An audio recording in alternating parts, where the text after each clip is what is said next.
Isang paalala, ang video na ito ay ayon lamang sa aking sariling pananaliksik. Hindi ko nais na pilitin ang sino man na maniwala sa videong inyong matutunghayan. Kung hindi kayo kumbinsido sa mga impormasyon at taliwas ang inyong paniniwala sa kaalamang aking ilalahad, maaari kayong gumawa ng sarili ninyong pagsisiyasat para sa inyong kakontentuhan. Ang videong ito ay gabay lamang sa mas malalim na kaalaman at pag-intindi at hindi gawa ng isang profesional. Naniniwala ako na malaya tayong magbigay ng opinyon at suhestyon bilang malayang mamamayan ng Pilipinas. Maraming salamat po.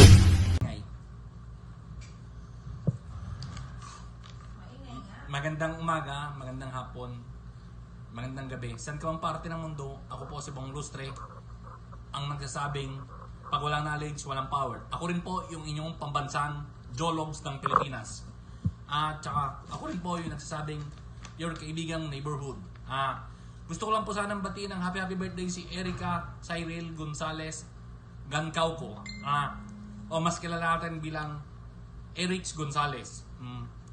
Siya po ay pinanganak noong September 20, 1999. 1990. 33 years old na po siya. At siya po ay pinanganak sa Cebu. Ang tatay niya po ay si Christopher Gancauco. At nanay niya po si Gloria Rica Gancauco. Ang kapatid niya po ay si Jonah at si Paula. Ayun lang po. Sana po nagustuhan niyo yung pagbati ko ng happy birthday kay Erich Gonzalez. Miss Erich Gonzalez, sana po mapanood mo itong video ko na to. Binabati kita ng happy birthday. At sana po maging successful pa po ang karir mo. Isa ka po sa idolo ko. Lalo na po yung sa Bloody Sister. Maraming salamat po. And thank you. God bless. Kung nagustuhan niyo ito, i-share niyo na rin. Bye!